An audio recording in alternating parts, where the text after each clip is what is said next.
Welcome into our Countdown to First Pitch interview series. Today I'm visiting with Dr. Patrick McGaha, the head coach of Harding University.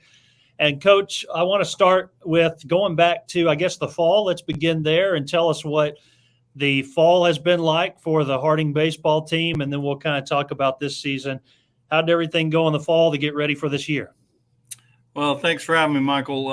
It was a good fall for us. We welcomed 17 new faces, so it's a different fall. We've been very, very much, an older group the past couple of seasons.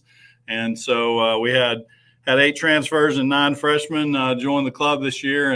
And so a big part of that was just trying to find, team chemistry and trying to get guys to gel as quickly as we were able to. And, there were several positions that were open. And so a lot of competition this fall, which is once again, very, very unlike what we've been used to the last couple of years. We've been very old. So it was good though to get, a lot of new faces in. And I thought from a culture standpoint, we merged very quickly and gelled well.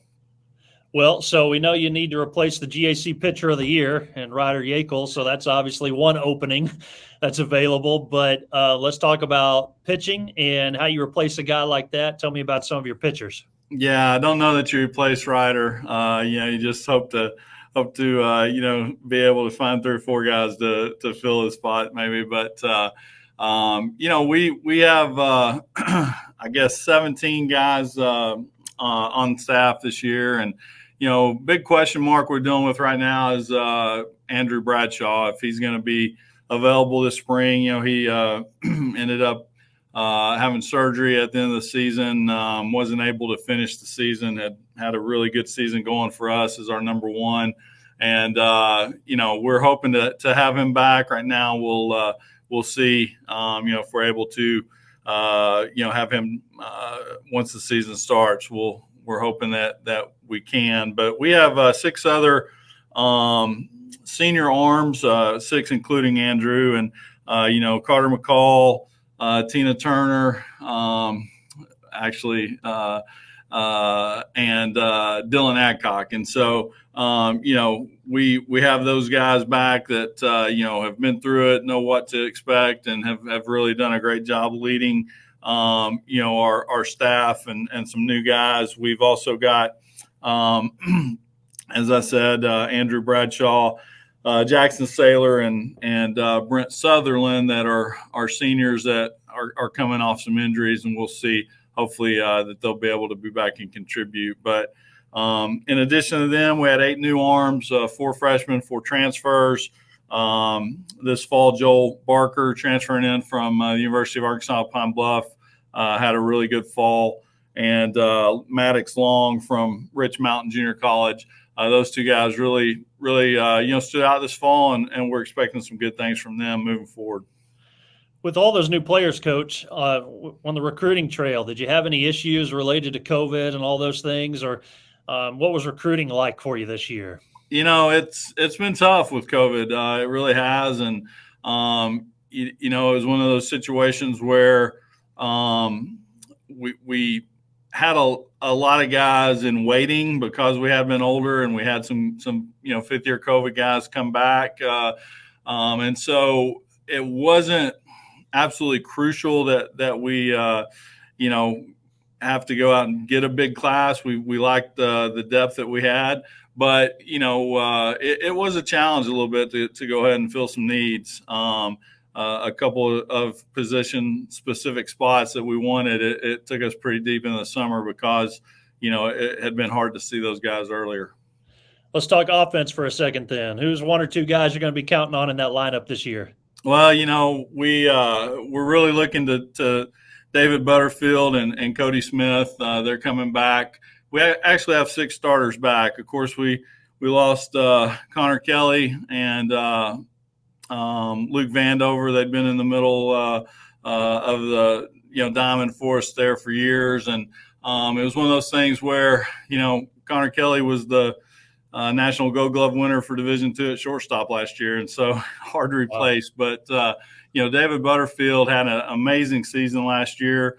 unfortunately, he was kind of overlooked. He was 4th overall in batting average. He hit 403 in the GAC last year, and he was in the top 5 and 6 offensive categories, and the top 12 in 9 offensive categories, and didn't make even honorable mention all conference. But was the baseball writers awarded him an all region looking at his numbers. So he had an outstanding season, and we look to slide him from third to short, and really feel like he's going to be the guy that's going to help make us go offensively. Cody Smith in center field, is I think he led the GAC last year in triples. Is a guy that really can, get us going offensively with his bat, with his speed. And so, really looking to for those 2 older guys to come in and lead us. Of course, we have 2 fifth-year catchers, Brendan Parrott and Caleb Stoll, that have a lot of experience and have done well for us over the years. And so really looking forward to see what they can do. And then 2 outfielders back, Chris Witzke and Owen Martin, that started last year and had good seasons. Witzke really swung the bat well for us. And then Zach Whitus saw quite a bit of time at DH last year, and he returned. So the cupboard isn't completely bare, but we did lose quite a bit, and we're going to need some guys to step up and fill those holes. Well, I was going to ask about Connor and defensive efforts there, and having to replace a guy like that. So you covered that and mentioned that already. Yeah, I knew that would be something at the forefront of your team this year. So I guess lastly, Coach, let's just talk about your schedule a little bit. I'm going to start the year in Hot Springs. Are y'all also playing at the Majestic Park? Is that right? We are. Yes, we're in that tournament. We were in a contract with Delta State, but we were able to get Delta a spot in the tournament too, and so that worked out well. So Delta will be over there. We'll be over there. I really wanted the guys to be able to play at Majestic before we, hopefully are over there at the conference tournament at the end of the season. So it's going to be a really nice, short road trip and get to experience a really nice park. So looking forward to that. And then we have a home series after that with McKendree coming in, and then starting off the GAC conference on the road at Ada. Yep. Well, I know that Majestic Park is going to be a huge thing for Hot Springs. It's a huge thing for the Great American Conference, but even the state of Arkansas, I think. And I hope that we're playing there for years to come, whether it's beginning or end of the year. I hope our teams get to experience that.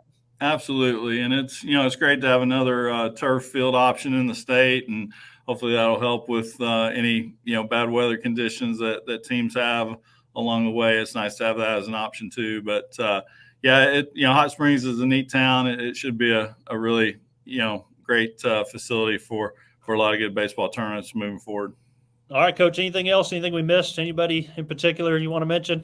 Just really appreciate my assistant coaches. Zach Beasley doing a great job as our recruiting coordinator, and our working with our hitters and infielders, and then 2 graduate assistants do a great job for us, Harrison Heffley and Colin Cicery. And so just appreciate all the hard work they do too.